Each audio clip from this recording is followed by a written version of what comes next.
मैं अपने पेशेंट्स को देखते पहली बार कोई आता है डिटेक्ट करके या मैं डिटेक्ट करता हूँ, तो मैं उनको पहली बात करता हूँ, डी स्टैंड्स फॉर डायबिटीज़। और उसको ठीक करने के लिए दूसरा डी है जिसकी ज़रूरत है, वो है। बाकी अगर आप दवा नहीं खाएंगे तो ये गारंटी है कि किडनी ज़रूर खराब होगी। लोग जो है वो दवाई जल्दी लेना नहीं चाहते, साइड इफेक्ट से भी बहुत डरते हैं। कि हमारे देश में लोग गोलगप्पे खा के रोड पे खा के आते हैं, बड़े चाव से खाते हैं, उसके साइड इफेक्ट को ध्यान नहीं देते। हो सकता है यूरिन इन्फेक्शन से भी हो, बट यूरिन इन्फेक्शन से होगा तो दिन में भी होएगा। डायबिटीज में इट इज वेरी क्लियर कि वो रात में होता है। रात को नॉर्मल से आदमी से ज्यादा बार उसको यूरिनेशन के लिए जाना पड़ता है। That is one. सेकेंड, आप विदाउट मेडिकेशन अगर चाहते हैं कंट्रोल रखना, तो अर्ली डिटेक्शन पे आप 15% अपना बॉडी वेट, और मैं रोजाना के अपने प्रैक्टिस में देख रहा हूँ कि आप दवा दो, 5वें दिन आ जाएंगे शुगर सर नहीं कम हुआ। मैं किसी पड़ोस में किसी ने, बड़ा कॉमन शब्द है, किसी ने कहा था इसको खाओगे तो किडनी खराब हो जाएगी। अनफॉर्चुनेटली हमारे देश में सब लोग घर में ट्रीटमेंट देते हैं, वही चीजें किडनी खराब करती हैं। राधा, जो सबसे खतरनाक काम है, यही 3 चीजें जो नहीं कर रहे हैं आज के डेट में। वेट से तो खाली डायबिटीज तो छोड़ दो, वेट से क्या परेशानी नहीं है, हर परेशानी है। हड्डियां कमजोर हो रही हैं, वेट आपका पैर लोड ले रहा है, हिप खत्म हो रहा है, आपके नीज खत्म हो रहे हैं, स्पाइन पे लोड पड़ रहा है। अगर आपने 15% तक का वेट लॉस कर लिया तो देयर इज अ पॉसिबिलिटी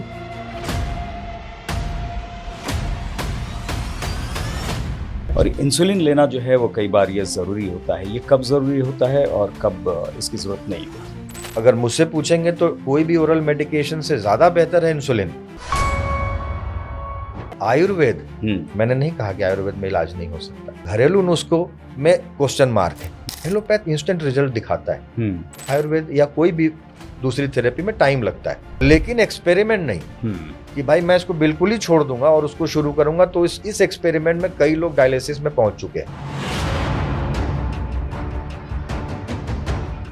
लेकिन कई लोगों को भोजन करने के बाद मीठा खाने का मन करता है, क्या इससे वो संकेत समझा जा सकता है? अगर आप बिल्कुल सब तरह से ठीक हैं, आपको कोई डायबिटीज नहीं है, तो आप अगर 4 चम्मच चीनी खा लेंगे तो शुगर नहीं होने वाला। लेकिन यदि आप डायबिटिक हैं और इतनी सी भी शुगर खा रहे हैं तो वो शुगर बढ़ाएगा। वो टाइप 2 रिवर्सल होता है, ये नहीं कह सकते कि नहीं होता, बट रेमिशन नहीं होता है। लोग उससे जरा सा कंफ्यूज है। बहुत सारे प्रोग्राम में कि डायबिटीज रिवर्सल प्रोग्राम, हमने उसको ज्वाइन कर लिया, मेरा डायबिटीज खत्म हो गया। इस रिवर्स के साथ एक शब्द है, diabetes can be controlled with और विदाउट मेडिसिन। ये जो प्रोग्राम्स चल रहे हैं वो कोई जड़ी बूटी थोड़ी खिला रहे हैं, वो आपको मोटिवेट करके, आपको योगा करके, मेडिटेशन करा के, एक्सरसाइज करा के, ब्रिस्क वॉक करा करके आपके रूटीन को ठीक करा रहे हैं और आपके वेट को रिड्यूस करा रहे हैं। मेरी माँ को तो नहीं था, तो इट्स नॉट नेसेसरी कि आपके फादर और मदर या ब्रदर को हो तभी होगा। आपके 4 फादर्स में भी किसी को हुआ और बीच में नहीं है, तो यू आर अ पर्सन जिसको हो सकता है। कि लोग कब उठ रहे हैं पता नहीं, कब सो रहे हैं पता नहीं, रात का खाना देर से खा रहे हैं, वो भी ज्यादातर बाजार से मंगा करके पैक्ड फूड और ये सब मंगा के खा रहे हैं। तो ये जो कारण है, डायबिटीज से किसी को नहीं डरना चाहिए। डरना है तो अपनी आदतों से डरना चाहिए।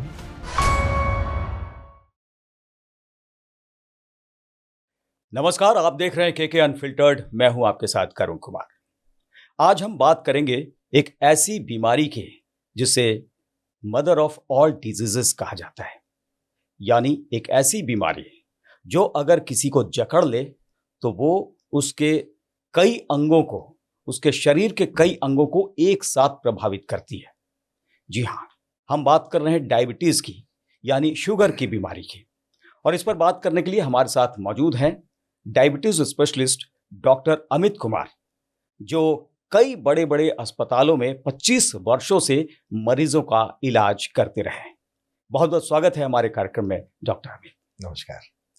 तो डायबिटीज, लोग सबसे पहले यही जानना चाहते हैं कि ये बीमारी है क्या, ये बीमारी होती कैसे है, इसकी मुख्य वजह क्या है?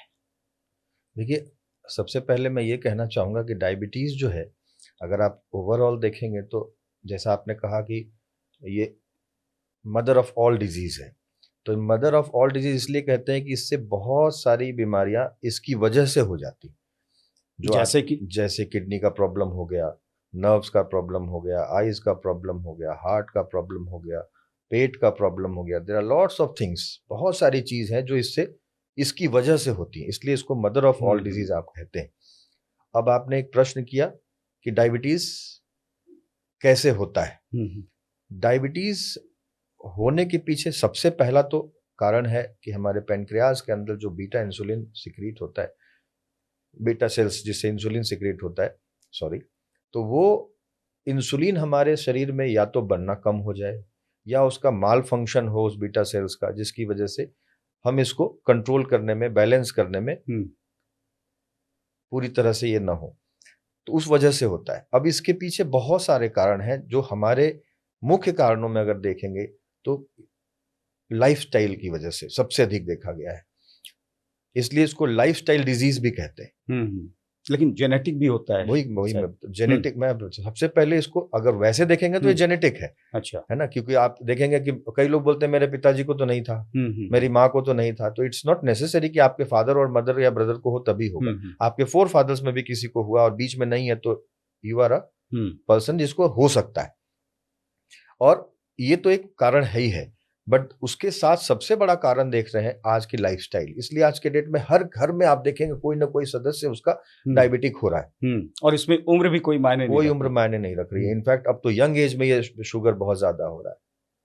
हम जंक फूड्स इतना खा रहे हैं, घर में खाना, पहले घर में लोग खाना बनाते थे, टहलते घूमते सब कुछ करते थे, लोग का एक फिक्स लाइफस्टाइल होता था। अब है कि लोग कब उठ रहे हैं पता नहीं, कब सो रहे हैं पता नहीं, रात का खाना देर से खा रहे हैं, वो भी ज्यादातर बाजार से मंगा करके पैक्ड फूड और ये सब मंगा के खा रहे हैं। तो ये जो कारण है ये मोटापा को बढ़ा रहा है। कोई हेल्थ के लिए कोई पैरामीटर नहीं है, कोई एक्सरसाइज, कोई योगा, कुछ नहीं हो रहा। तो ये सब चीजें इसको बढ़ाने में बहुत बड़ा रोल रख रही है। क्योंकि अक्सर जो बात करते हैं, डॉक्टर से बात होती है, टाइप 1 टाइप 2 की बात करते हैं, तो उसको जरा सा समझाएं वही, क्योंकि लाइफस्टाइल जेनेटिक शायद उससे रिलेटेड है। बिल्कुल। टाइप 1 और टाइप 2 जो डायबिटीज है, टाइप 1 तो इंसुलिन डिपेंडेंट कहते हैं। अच्छा, है ना, और वो यंग एज में होता है, मतलब 14-15 ईयर्स तक में ये डिटेक्ट हो जाता है। तो उसमें क्या होता है कि इंसुलिन बनती ही नहीं है शरीर, वो बिल्कुल ही नहीं बनती। तो उसको हम इलाज करने का दूसरा और कोई तरीका ही नहीं है सिवाय कि हम ऊपर से इंसुलिन पेशेंट को दें। जो इंसुलिन के इंजेक्शंस होते हैं वही हमें उसको देना है, और अकॉर्डिंगली उसको टाइट्रेट करना होता है, डोज कितनी उसकी रिक्वायरमेंट है उसके हिसाब से देंगे, और लाइफ लॉन्ग रहेगा वो। कभी दूसरा कोई तरीका ही नहीं है उसको ट्रीट करने का, कोई भी ओरल मेडिकेशन से आप उसको ठीक नहीं कर सकते। इवन आप अगर डाइट को भी बहुत कंट्रोल करेंगे उसको हेल्प जरूर करेगा, बट इंसुलिन की जरूरत आपको पड़ेगी हमेशा लाइफ लॉन्ग। यानी कि कोई रिवर्सल के चांसेस उसमें अभी तक तो ऐसा विज्ञान में ऐसा कुछ नहीं है जो रिवर्सल इसका करे। इनफैक्ट रिवर्सल जो आपने क्वेश्चन किया है बड़ा अच्छा क्वेश्चन है। कई लोगों को अभी आप देख रहे होंगे बहुत सारे सोशल मीडियाज पे भी चलते हैं डायबिटीज रिवर्सल प्रोग्राम। ये इसलिए मैं पूछ रहा था क्योंकि तो टाइप 1 तो ऐसे भी रिवर्स नहीं हो सकता, वो हो ही नहीं सकता। टाइप 2 में अब रिवर्सल और रेमिशन ये 2 शब्द हैं जिसको जरा सा ध्यान से समझना पड़ेगा कि रिवर्सल क्या है और रिमिशन यानी कि वो खत्म ही हो गया। पहले तो टाइप 2 को आप बता दें कि कैसे। टाइप 2 का तो हमें बताया आपको कि टाइप 2 जो है जेनेटिक प्लस लाइफस्टाइल की वजह से है, और टाइप 1 में तो वो बड़ी मुश्किल है। वो टाइप 1 तो इंसुलिन बन ही नहीं रहा, तो अब जब बन ही नहीं रहा तो उसको तो आपको रिप्लेस करना है। जब तक आप दुनिया में हैं आपको उसको करते ही रहना है और मेंटेन रहता है। अब कई पेशेंट्स हैं टाइप 1 के, बट वो हमेशा यंग एज में ही डिटेक्ट होता है। तो टाइप 2 को जो रिवर्सल की जो अभी आपने बात करी, वो टाइप 2 रिवर्सल होता है, ये नहीं कह सकते कि नहीं होता, बट रेमिशन नहीं होता है। लोग उससे जरा सा कंफ्यूज है। बहुत सारे प्रोग्राम में कि डायबिटीज रिवर्सल प्रोग्राम हमने उसको ज्वाइन कर लिया, मेरा डायबिटीज खत्म हो गया, ऐसा नहीं होता। अगर डायबिटीज अर्ली डिटेक्टेड, आपको डायबिटीज पता चला, और अगर आपने किसी भी तरीके से, चाहे वो उस प्रोग्राम को ज्वाइन करके या आप अपने योगा को करके या आप अपने डाइट मॉडिफिकेशन करके, अगर आपने 15% तक का वेट लॉस कर लिया, तो देयर इज अ पॉसिबिलिटी कि आपको डायबिटीज रिवर्स होगा। और उसको यदि आपने मेंटेन रखा तो ठीक है। इस रिवर्स के साथ एक शब्द है, diabetes can be controlled with और विदाउट मेडिसिन, बट रिमिशन नहीं है।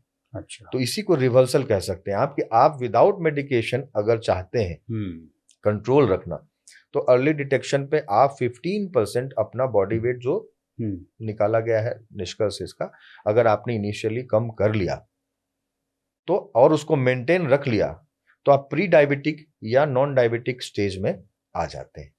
अर्ली डिटेक्शन आप कह रहे हैं, ये कैसे लोग समझें कि भाई वो डायबिटीज के शिकार होने वाले हैं या हो चुके हैं? देखिए, होने वाले हैं का तो कोई नहीं जान सकता कि कल क्या होना है। हाँ। बट उनको हो रहा है, इसके लक्षण है, अब बहुत क्लियर लक्षण है, लोग उसको आराम से समझ सकते हैं।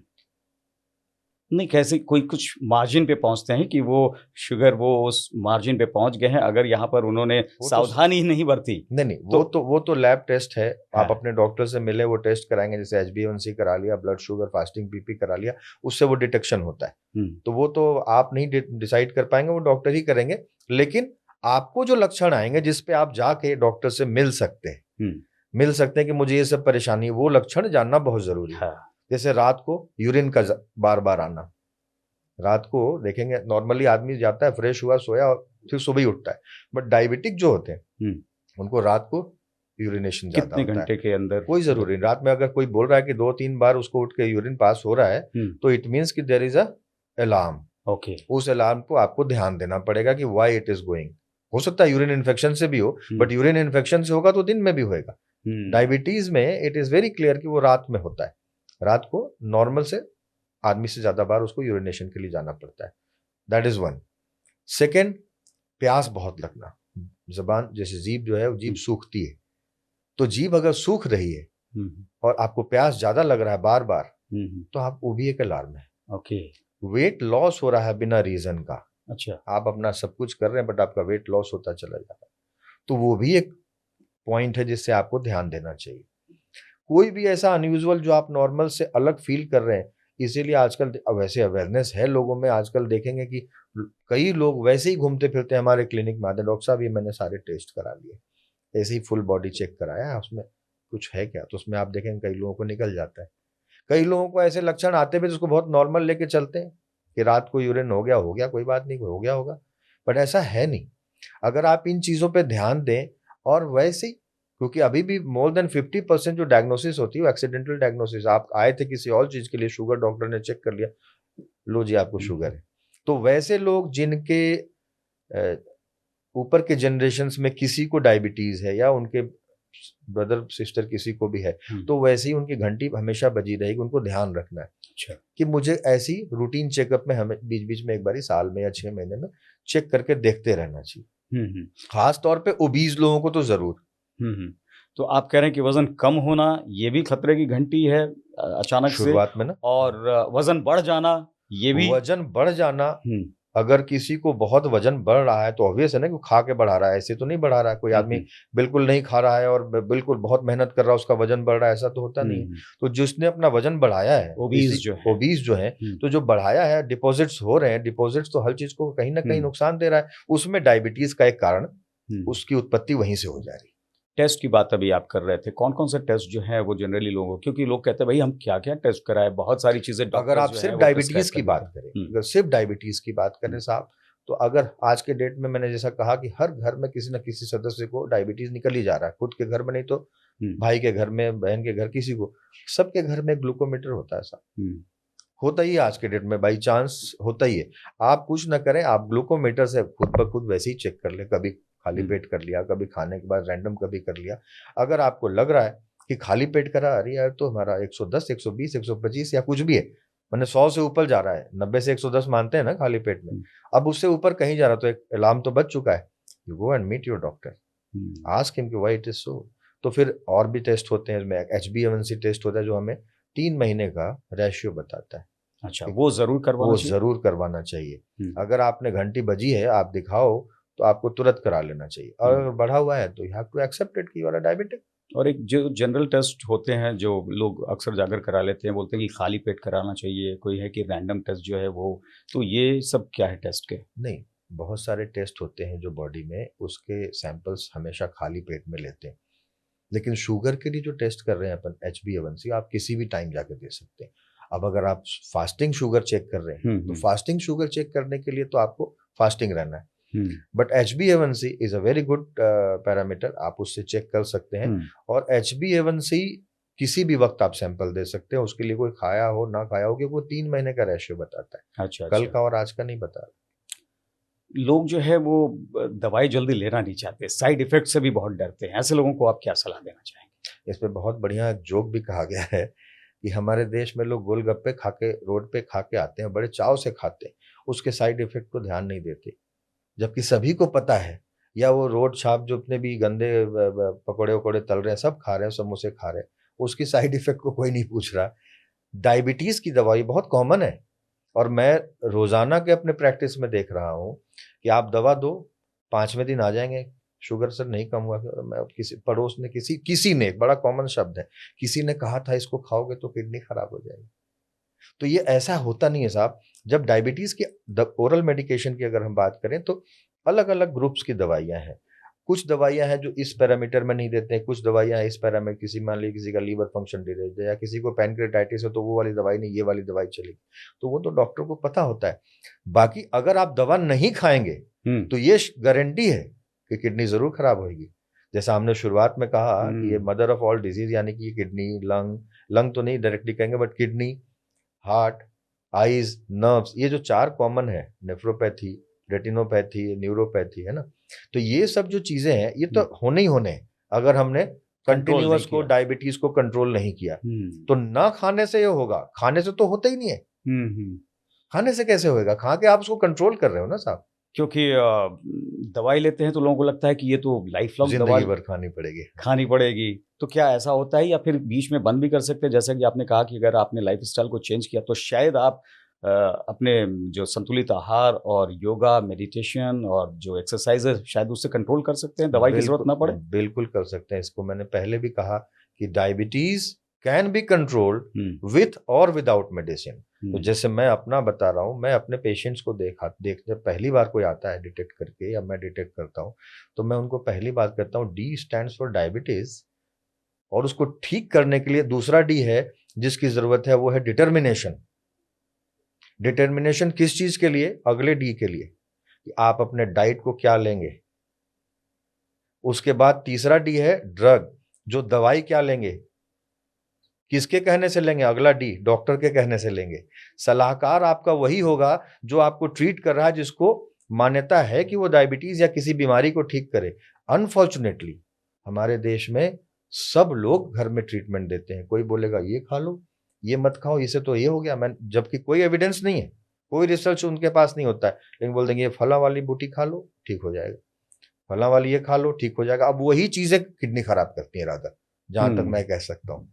बिल्कुल, क्योंकि लोगों को ये डर रहता है कि एक बार दवाई खानी शुरू कर दी तो हमेशा के लिए खानी पड़े, लेकिन यहाँ पर डॉक्टर साहब ने बिल्कुल साफ कर दिया है कि कंट्रोल में करने के लिए आप दवा लीजिए, और बीच में आप जरूरी नहीं है कि उसको कंटिन्यू करें, आप अपने लाइफ स्टाइल से, अपने खान पान से उसको कंट्रोल करके बंद कर सकते हो। ये नहीं कि शुरू हुआ तो आपको आखिर तक लेना पड़ेगा। ये आपने सही कहा, वही मैं कह रहा हूँ। इसके लिए वही पहला वर्ड है, डिटर्मिनेशन।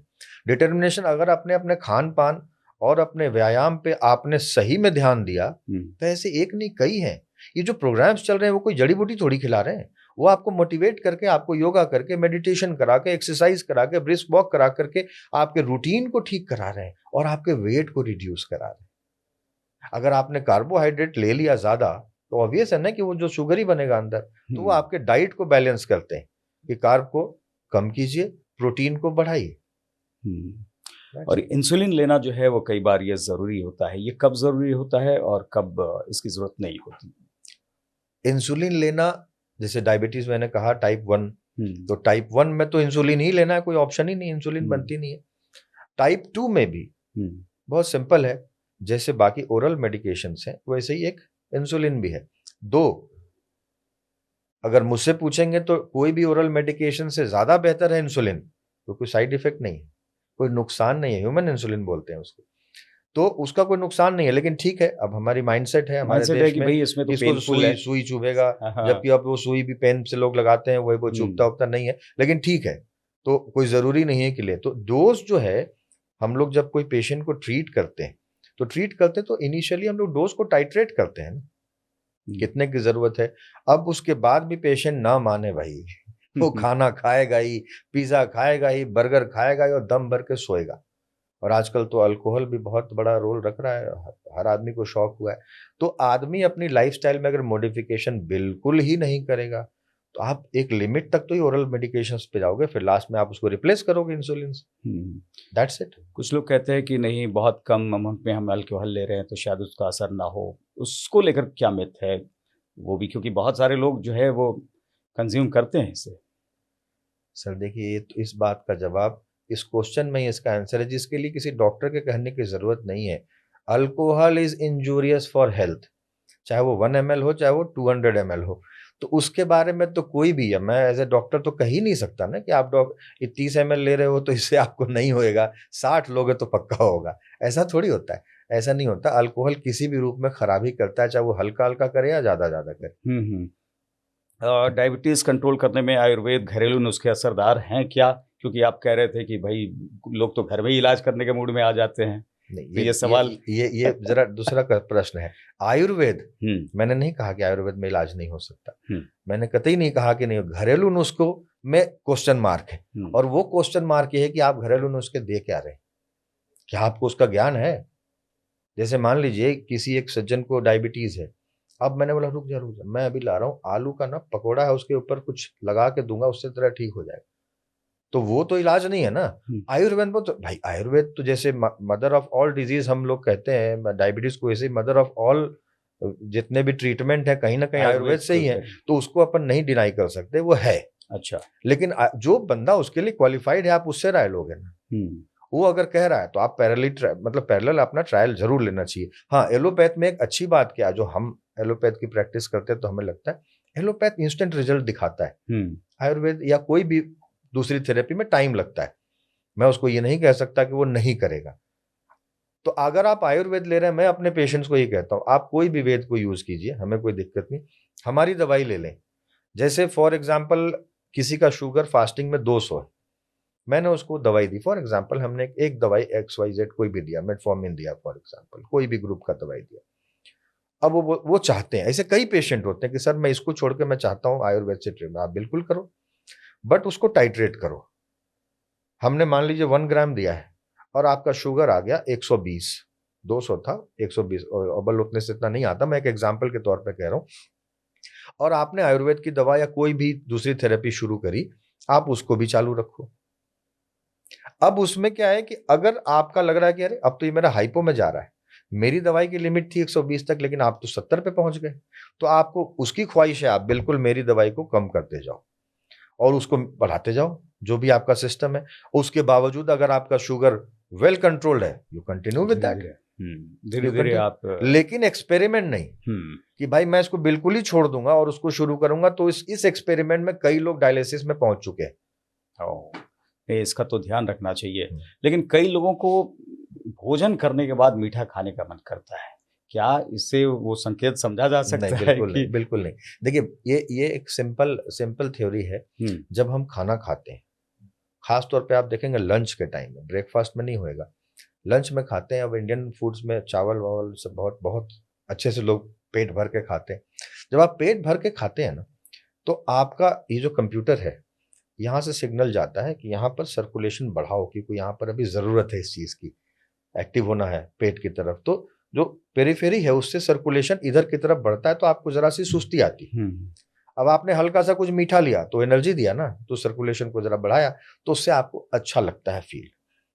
तो ये एक साइंटिफिक कॉज है। अब बाकी तो इससे कोई ये नहीं है कि मुझे मीठा खाने की इच्छा हो गई या तलब हो गई खाने के बाद तो उससे मुझे शुगर हो रहा है, ऐसा नहीं है। तो ये डरने की जरूरत नहीं है, लेकिन कम मात्रा में अगर मीठा खाएंगे तो वो ज्यादा अच्छा रहेगा, ये तो जरूर है। नहीं, ये भी मैं बताऊं, अगर आप बिल्कुल वेल सब तरह से ठीक है, आपको कोई डायबिटीज नहीं है, तो आप अगर 4 चम्मच चीनी खा लेंगे तो शुगर नहीं होने वाला। लेकिन यदि आप डायबिटिक हैं और इतनी सी भी शुगर खा रहे हैं तो वो शुगर बढ़ाएगा। ये एकदम ये कॉन्सेप्ट को क्लियर रखना है। Non diabetic can have sugar, भाई शुगर है, शरीर के लिए जरूरत तो है ही ना उसकी, लेकिन अगर डायबिटिक है तो अंदर बैलेंस नहीं कर पा रहा ना, इंसुलिन और बाकी चीजें उसको बैलेंस नहीं कर पा रही है, ग्लूकागोन और वो दोनों अपना मेंटेन नहीं कर पा रहा, तो बढ़ेगा। अब जो बढ़ेगा तो नुकसान होगा। क्योंकि अगर मिठाइयाँ लोग नहीं खा रहे हैं, सिर्फ चाय ले रहे हैं चीनी के साथ, तो कितने चम्मच चीनी, क्योंकि लोग तो अंदाजा नहीं लगा सकते हैं कि भाई हम कितना नॉन ले रहे हैं। डायबिटिक के लिए आप जितना मर्जी पियो, चाय लो, डायबिटिक को तो इतनी सी भी चीनी नहीं साहब, बिल्कुल नहीं। आप तो चीनी की बात कर रहे हैं, मैं कह रहा हूँ आलू और चावल और गेहूं की रोटी जो खा रहे हैं, कार्बोहाइड्रेट जो खा रहे हैं, वो अंदर जाके क्या कर रहा है, वो तो तब्दील हो ही रहा है ना, शुगर बन ही रहा है ना, वो जो कार्ब बना करते हैं। ये जो डायबिटीज आपको हुआ है कि नहीं हुआ है, जो टेस्ट रिजल्ट हैं वो क्या मानक आजकल है? क्योंकि आजकल नहीं है, शुरू से ही बहुत अच्छी मानक है, और यही एक मानक है, और कोई दूसरा तरीका नहीं है डिटेक्ट करने के लिए। सिम्टम्स आ रहे हैं, नहीं भी आ रहे हैं, कई लोग बिल्कुल बिना सिम्टम के हैं, कई लोग को कोई सिम्टम नहीं साहब, वो आए थे किसी और चीज के लिए, बाई चांस चेक करा तो शुगर निकल गई। बीपी भी होता है। मैं नहीं, जो रीडिंग आ रही है वो कितने की होनी चाहिए? 140 से नीचे 140, क्योंकि आजकल उसमें बहुत कंट्रोवर्सी है। लोग कहते हैं 200 तक भी जो है वो आप नॉर्मल लाइफ कर सकते हैं, बहुत परेशान होने की, चिंतित होने की जरूरत नहीं है, टेंशन कम कर लीजिए। टेंशन भी एक बहुत बड़ी वजह, बहुत बड़ा वजह। लेकिन आपने बड़ा अच्छा मेरी ही बात को दोहराया। लोग कहते हैं, ये लोग कौन है? ये लोग कौन है? क्या वो घरेलू डॉक्टर्स? हाँ, बस वो लोग हैं, वो डॉक्टर नहीं है। कोई डॉक्टर नहीं कहेगा कि 200 का शुगर अगर है तो नॉर्मल बात है, आप चिंता ना करो, बिल्कुल नहीं कहेगा। तो ये लोग तो कुछ भी कहते हैं, लोग तो कुछ भी कहेंगे, उसके ऊपर नहीं जाना है। जो इसके लिए ऑथराइज है कहने का, जो सर्टिफाइड है कहने का, वो जो डॉक्टर ही है, और कोई तो है नहीं। अगर वो कह रहा है कि 200 शुगर है, कोई बात नहीं, जो डायबिटीज नहीं है, तब उसको आप मान लो भाई, अगर लेकिन ऐसा कोई डॉक्टर कहेगा ही नहीं, क्योंकि जो चीज विज्ञान में गलत है वो गलत है। जो खान पान और टेंशन, अगर इन दोनों की तुलना करें तो कौन ज्यादा डायबिटीज के लिए दोनों बड़ा कारक है? दोनों इक्वल। स्ट्रेस बहुत बड़ा कारण है। मैं आपसे कैसे बताऊं, कई एग्जांपल्स हैं, आप देखेंगे कई लोग स्ट्रेस की वजह से बहुत खाने लग जाते हैं। अच्छा, स्ट्रेस की वजह से बहुत लोगों का वेट गेन होता है। मैं अपने ही एक पेशेंट की बात बताऊं, छोटा सा एग्जांपल। जो मेरी नोएडा वाली क्लिनिक है, वहीं ऊपर में उनका शॉप है। उनके घर में कोविड में दुर्घटना हो गई, सब एक एक करके फैमिली के 90% लोगों का डेथ हो, and that guy was in that stress. वो स्ट्रेस से बंदा 30 से ऊपर किलो वेट गेन कर लिया। बोलता साहब हमसे कुछ हो ही नहीं रहा था, मैं कहीं जा ही नहीं पाता था, मैं हर जगह डरता था, घर में बैठ के सिर्फ खाता था। और ये प्रैक्टिकली होता है।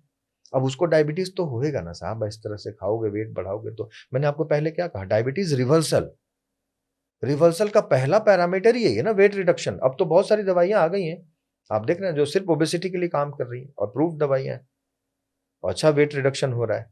अब आने वाले टाइम के लिए, अभी जब अप्रूवल है हर अथॉरिटी से, तो हम यही मान के चलते हैं कोई साइड इफेक्ट नहीं होएगा। तो अब तो पूरे दुनिया में उसको एक्सेप्ट कर रहे हैं लोग, वेट रिडक्शन के लिए उसको यूज कर रहे हैं, और रिमार्केबल रिडक्शन हो रहा है। तो जिनका वजन बहुत ज्यादा है, जैसे 100 किलो के ऊपर है, तो उनके लिए तो खतरे की घंटी लगातार बज रही है। अगर हर समय वेट नहीं, आप उसको बीएमआई से कैलकुलेट करें ना। अब मान लीजिए कोई आदमी 8 फीट का है, तो उसके लिए 100 किलो नहीं, मैं 5.5-6 फीट की ही बात कर रहा हूं। तो बीएमआई से इंडियन पैरामीटर्स में देखिए, हम लोग 22 तक लेके चलते हैं, जो आइडियल होना चाहिए बीएमआई 25 तक मैक्सिमम है। 25 से 30 तक अगर आप जाते हो तो आप जिसको हमारे यहाँ आमतौर पे हेल्दी कहने लगते हैं, हेल्दी तो हुआ नहीं, वन हेल्दी हुआ, और 30 से ऊपर ओबीस कहलाता है। 25 से 30 तो हम वजन हमारा ऊपर माना गया, और 30 को क्रॉस कर गए तो इट इज ओबेसिटी। तो ओबेसिटी जहां है वो इसका दरवाजा खोलने का रास्ता है, डायबिटीज का कह सकते हैं। लोग शुगर की बीमारी ये सुनते ही बहुत डर जाते हैं, लेकिन ये बीमारी क्या डरने की जरूरत है इसमें, या कैसे उसका मुकाबला करते हुए नॉर्मल लाइफ जी सकते हैं? डायबिटीज से किसी को नहीं डरना चाहिए।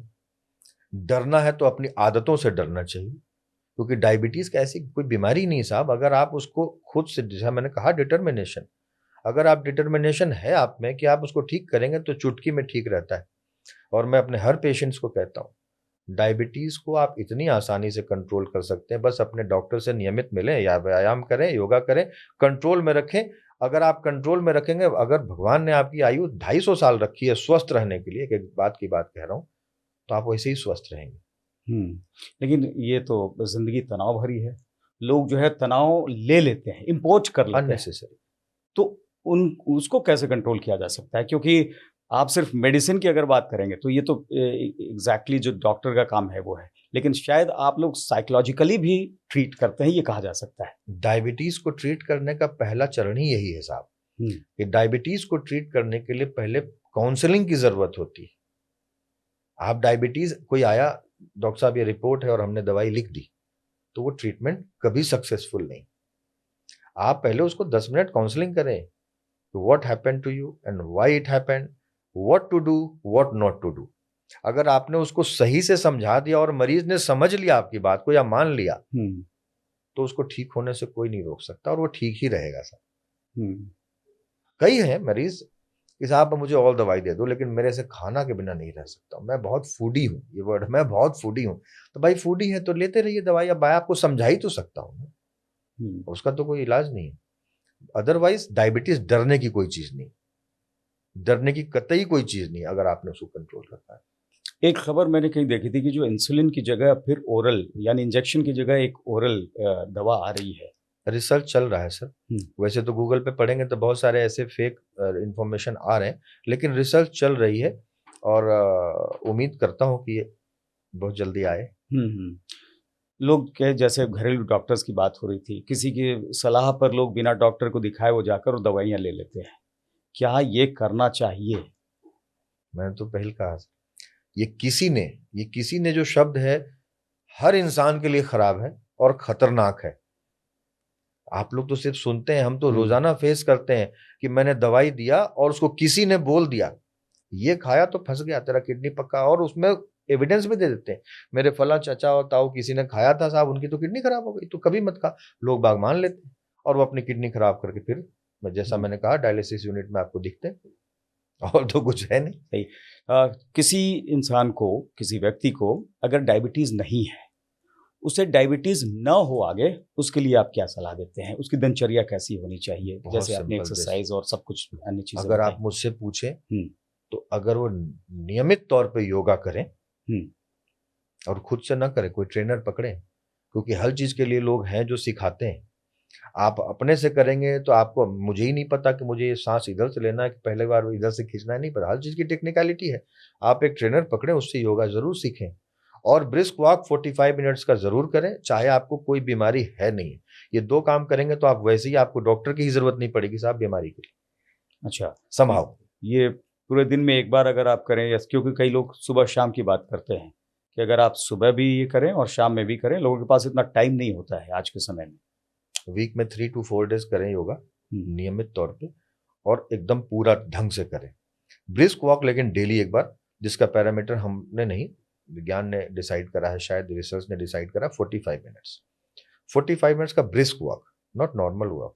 ब्रिस्क वॉक यानी कि आप तेज चलेंगे, आपके हाथ के मूवमेंट पूरे लगे कि उसके आगे आप दौड़ने वाले हैं। बिल्कुल। ब्रिस्क वॉक रोज करें 45 मिनट्स का, योगा करें 3 to 4 days at least in a week, and अपने खान पान पर ध्यान दें। जो सबसे खतरनाक काम है, यही 3 चीजें जो लोग नहीं कर रहे हैं आज के डेट में, मैक्सिमम लोग को जो कारण है यही है। जेनेटिक को भी आप हरा सकते हैं, अगर आपके फादर्स को किसी को था डायबिटिक, लेकिन आपने पूरी तरह मेंटेन रखा हुआ है, तो आप उसको हरा सकते हो, आप उसको नहीं आने दे सकते। लेकिन हम अपने आदतों से लाचार हैं। रात को 11 बजे तो हम डिनर कर रहे हैं आज के डेट में, लोग बाग इतना स्ट्रेस है। मरीज तो ऐसा, डॉक्टर साहब मुझे बहुत तेज बुखार है, लेकिन कल मेरी इंपॉर्टेंट मीटिंग है, मुझे जाना ही जाना है, उसको क्या करेंगे आप? जो 7 से 8 घंटे की नींद की बात करते हैं, जो उतनी नींद नहीं ले रहे हैं, जो रात में जग कर रह जा रहे हैं, क्या उनके लिए भी समस्या हो सकती है? बिल्कुल बिल्कुल, वो भी इस तरफ खतरे की तरफ बढ़ते हुए दिख सकते हैं। कोई भी चीज को अगर आप उसके विपरीत अपने आप को चला रहे हैं तो वो तो आपको बॉडी को हार्म ही कर रहे हैं। यानी डायबिटीज नहीं है, लेकिन फिर आप अपने दिनचर्या से, अपनी आदतों से उस खतरे की तरफ खुद बढ़ रहे हैं, ये कहा जा सकता है। बिल्कुल। तो ये तो आपने सलाह दी कि भाई जो लोग डायबिटिक नहीं हैं वो कैसे बच सकते हैं, लेकिन जिन लोगों को ये डायबिटीज हो चुकी है, जिनको शुगर की बीमारी हो चुकी है, वो कैसे अपनी नियमित दिनचर्या के हिसाब से आगे बढ़ सकते हैं, इसके बारे में जरा बता दें। बस यही जो हम लोग अभी तक तो वही डिस्कस कर रहे हैं ना, कि हमें बस अपने खान पान पे, जैसे खान पान पे भी अगर मैं हल्का सा एलोबरेट करूं, तो खान पान पे कार्बोहाइड्रेट्स को कम से कम लें, फाइबर्स बढ़ाएं, प्रोटीन को बढ़ाएं और ब्रिस्क वॉक करें, योगा करें। इससे आप अगर आपका दवा 50% काम कर रहा है, मैं यूं कहूंगा कि दवा 30-40% काम करेगा, 60% तो यही काम कर जाएगा अगर आपने इसको रखा और अपने BMI को मेंटेन रखा।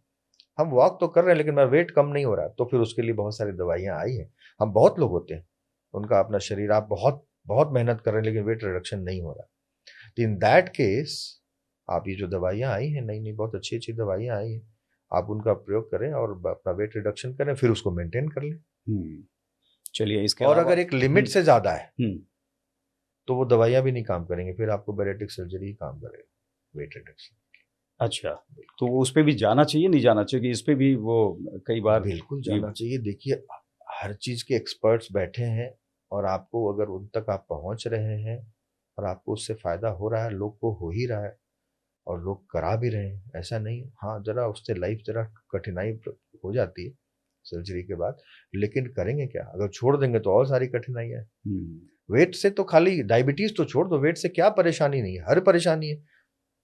हड्डियां कमजोर हो रही हैं, वेट आपका पैर लोड ले रहा है, हिप खत्म हो रहा है, आपके नीज खत्म हो रहे हैं, स्पाइन पे लोड पड़ रहा है, तो वेट तो हर तरह से नुकसानदेही है ना। यानी जितनी जल्दी है आप वेट को कम करें। तो और कुछ वैसी बात जो आप दर्शकों को कहना चाहेंगे? मैं दर्शकों से बस यही कहना चाहूंगा आपके माध्यम से कि अपने आपका स्वास्थ्य, आपको स्वस्थ रहने के लिए सिर्फ आपको खुद के विषय में सोचना है कि मुझे करना क्या है, और सही व्यक्ति के पास जाना है जो आपको सही से गाइडेंस दे। जैसे मैंने कहा, योगा करना है तो योगा के टीचर को पकड़िए, जिम जाना है तो जिम वाले इंस्ट्रक्टर को पकड़िए। आप अपने से हर काम करेंगे तो jack of all is master of none. तो ये जो है, इसका ख्याल रखें। डॉक्टर साहब ने बहुत साफ साफ सारी चीज़ें कही हैं। आप अपने पड़ोस के या फिर घरेलू डॉक्टर, इनसे पूछकर जो है इलाज ना करें, और बहुत सारी ऐसी चीज़ें हैं, सावधानियां वो बरतनी बहुत ज़रूरी हैं। डॉक्टर साहब, आप यहाँ पर आए, आपसे बातचीत की, तमाम चीज़ें साझा की, उसके लिए बहुत बहुत शुक्रिया। धन्यवाद।